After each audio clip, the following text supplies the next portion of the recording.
back to my channel. We are doing our February TBR situation, Black History Edition. So let's get into it.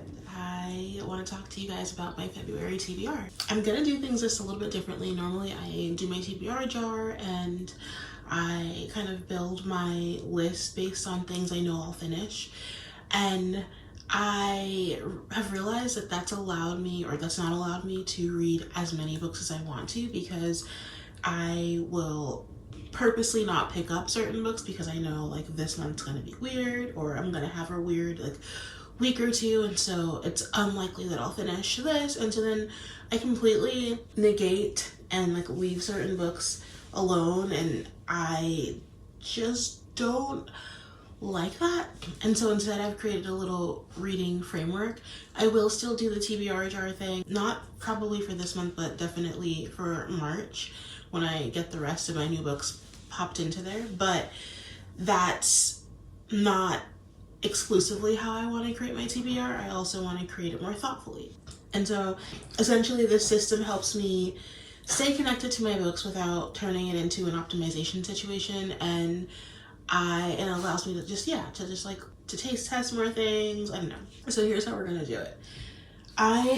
Where's my little, I'm gonna put my glasses on so I can see better. That's better. So I have categories, because of course I do. I have wellness, poetry, essays, creative fuel, and fun reads. And so I'm gonna tell you kind of what those are, and I'm gonna get some water. I'm gonna tell you what those are, and then I'm going to tell you why I chose them and then what fits into them for this month. I'm feeling a little allergy-y today. So wellness is basically anything that supports my body or my brain or my nervous system. And these are no pressure to finish books. In fact, almost every single category, with the exception of one, is like, you don't have to finish this, but just, you know, touch it, like feed yourself, that kind of thing. And so anyways, yeah, so I'm supporting my body in those categories. And right now in that category for this month, I have, and let me see if yeah, I have this one. I have my nutrition certification that I'm working on, and I have This Is Your Brain on Food, and this is a really good book. I like the narrative structure it's written in. It feels like I'm reading a memoir almost, and so really enjoying that. Really glad to have it on my TBR for this month. And I usually read wellness specific books in small chunks, and so a few pages at a time. I don't track progress. I take notes because obviously, and so I take notes on where I'm at, but I don't track my progress in a way that's like, I don't know, in a way that's trying to finish the book. Okay, and then poetry is kind of another slow lane, and this is where I allow myself to come back to language when I'm like feeling a little disconnected from it, and that happens all the time. Poetry is another place where I've noticed that my reading has taken a weird slump. And I think it's because, again, I just feel the pressure to sit down and finish a collection all in one go. And I don't know why I feel that. Nobody has pressured me. It's me. I'm the problem. What am I trying to say? I promise you, I have words. I feel like I don't know how to, like, if I only record once a week, I forget how to like do it properly. Okay, so for poetry, this is where I come back to language when I feel like I'm disconnected from it. Poetry is another place where I've put some weird arbitrary goals on my reading, and I don't know, I'm holding, this is my children's ruler. I don't know why I did that. I don't know why I put goals on my reading. It just happened. I don't know, it just happened. And so we're fixing it now, and it's great. And what can I say about poetry? Well, I mentioned, I hope, that we're doing Black History Month focused reading, and so I have a few different collections that I want to read from, not necessarily complete, and we are going with, and of course they're at the bottom, so bear with me a moment while okay, cool. You got the selected works, of Audre Lorde. Again, just reading from, not reading the entire thing, because that's gotten me into trouble and kept me from picking up this collection that I am so happy that I have now. I've also got the collected poetry of Nikki Giovanni, which I just got a few months ago, and I'm very excited to get into. And then we've got this collection, this little anthology that I found in Barnes & Noble called The Black Poets. And there are tons of poets in here who I've read and some I haven't read. And so I'm really, really excited to get into this. Who do we have here? So we have Robert Hayden, James M. Whitfield, Lucy Terry, Phyllis Wheatley, Frances E.W. Harper. We've got Langston Hughes, of course. We've got Melvin B. Tolson, Sterling A. Brown. Oh, Gwendolyn Brooks. I'm looking for people I know, guys. Lucille Clifton, who I love. Yeah, Nikki Giovanni is in here. We've got some of everybody. We've got like a nice broad spectrum, and I'm happy to be in a place where I'm not just like picking it up and trying to read everything all at once, but instead I'm reading from the collection. I think it's going to really help my reading. What else do I have? I made a list, and so that's why I'm like, okay, here we go. Moving on. So for essays, and this is so for my essays, I don't know if I'm doing Citizen, but I'm putting it in there. I haven't read it in like 5 years, but I have Claudia Rankine's Citizen in here, and I thought about reading 1 or 2 things out of here as a precursor for Just Us, which is her newest, I wonder if it's still her newest publication. It's her newest to me. So this is an American lyric, and then this one is an American conversation.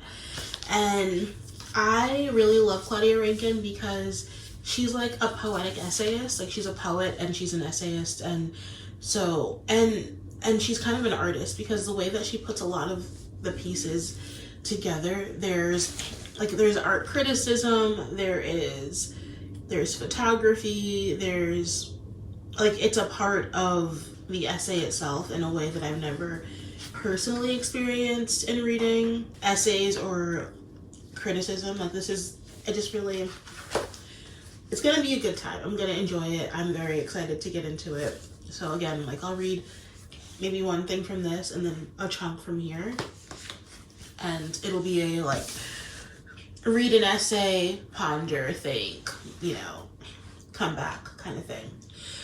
The other essays I'm reading from, and this one's going to be a continuation, or these two are going to be a continuation. So you've got Mother-in-Law Black, which I think is especially pertinent right now. Anyway, Mother-in-Law Black is important right now. Then we got Nothing Personal, and this is Baldwin, and then I think I showed this in a previous video. I read a very little bit of it, and I would like to finish this essay. That's it for essays.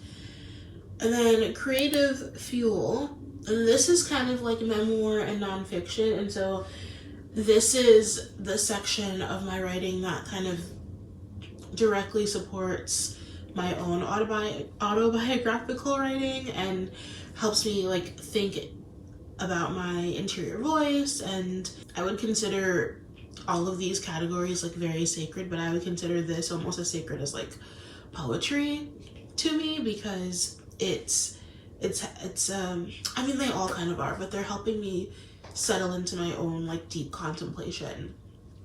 And for that, I have The Source of Self-Regard by Toni Morrison, and I'm really excited because I have already started reading this. I've been reading this for a couple of years, just like little by little. It's quite ruminating. It's not like, I wouldn't call it dense, but I would call it very ruminating. But Toni Morrison's brain is so powerful, and so it really is good to take this in chunks, or at least it has been good for me. So I'm really excited to read that, or read more of that. One I want to finish, and I'll talk to you about all the ones I want to finish now, but this is the Creative Fuel as well, but I want to finish this one this month, and this is Between the World and Me, and I believe it's Toni Morrison that says this should be required reading, and so it just felt like a great pairing to have them both be my creative fuel for February. And last but not least, we have my fun reads, and so these are pleasure These are my other books that I plan to complete. So like the other things are just I'm sampling, I'm making sure that I'm picking them up, touching them, making sure that, you know, the writing I'm doing continues to be informed by really, really good and wide reading. And then you have my fun kind of like fiction stuff that gives me the opportunity to like have that dopamine hit of finishing something and also just experiencing a world, like settling into a world. So for these three for my fun reads, I've got Tar Baby, which I know doesn't sound like a fun read, but I promise you it is, because anything you read that's Toni Morrison is just a journey. And so I've got Tar Baby, and then I've got book 2 in the Skyland series, which is This Could Be Us. And I'm excited for this because I enjoyed, what's it called? Before I Let Go far more than I thought I would. Like far more than I thought I would. And so I'm just so excited to be stepping into this next world. And because there is another book that I'm working on for this month that I would really like to finish because there's a movie coming out. I'm going to be reading and finishing Wuthering Heights because you guys know that for Valentine's Day or for Valentine's week, whenever I have the chance to take a step outside, I'll be going to see the movie. And so this is another book I'm really focused on right now for reading, and it's probably my main priority for my fiction right now, for my fun reads. So when I have to finish most quickly. So yeah, what a journey. So I've got quite a stock for this month, but I am excited because I think that I really made the right decision in thinking through how I read and why I read what I'm reading, and whether or not I am like moving towards the goals I have of being, you know, better, like more well-read and all those things, or whether I'm just kind of like chasing my tail trying to get books read specifically because of an arbitrary, weird, quantified reading goal, which like I'm not knocking anybody for at all, because you know, who's to say that that won't be something that I go back to later. I just want to give myself the opportunity to do something that calms me and that doesn't make me feel bad about myself or like taking my time. And so this is my way of feeding the part of my brain that needs to feel like what I'm doing is for a reason. And so that's kind of what I'm doing, yeah. But let me see what I can do about stacking these guys, because we've got quite a chunk going on. I'm also thinking there's a little cart I have over there, and I'm considering whether, because before I like moved it by the window with the plants, it was kind of my like TBR or to pull from shelf. And when I moved it by the window, because that's its kind of spot now because of the plants, I was like, I don't know, what should I do? What should I do now? But I'm thinking if like there's a way to make them make it more visible for me. I don't know. I'm just trying to. Maybe I'll just get another reading cart. Maybe I'll just get another one, let that one live by the window, or maybe I'll get like a tiny table to put over there and I'll take my reading cart back. I don't know what I'm doing. But what else is going on? I'm releasing a vlog next week, and it's gonna be fun because lots of stuff going on in there. I'm doing some bookish things. Me and my husband today are gonna make our own Louise Carmen inspired traveler journals this afternoon, and so that'll be in the vlog if I am able to get it done. And I'm going to be doing some reading, some bookish things. I'll probably go to the library. I'll probably go get coffee. And I'll be cooking. I'm gonna be cooking a few things. So what am I making? Probably like the salad that I eat on the side of my meals. I'll probably make that, and I'll probably make scones because I want to make scones. And I have all this discard. And so yeah, it'll be a fun little vlog, a fun little like couple of days in my life situation, and what I'm reading, what I'm eating, maybe some studying something, I don't know. But that's all I got for today. That's all I got. Like, I didn't just talk for 1,000 years. I am so excited to finally be putting something out reasonably on time, and I feel just reinvigorated, and I'm so excited for this month of reading and this month of like taste testing, and I'm also excited for what's to come, because there are still so many things I want to get into for this coming year, including some fantasy that's on my shelf for next month. So don't forget to like if you liked it, and subscribe if you want more content like this. That's it. Thanks for being here, and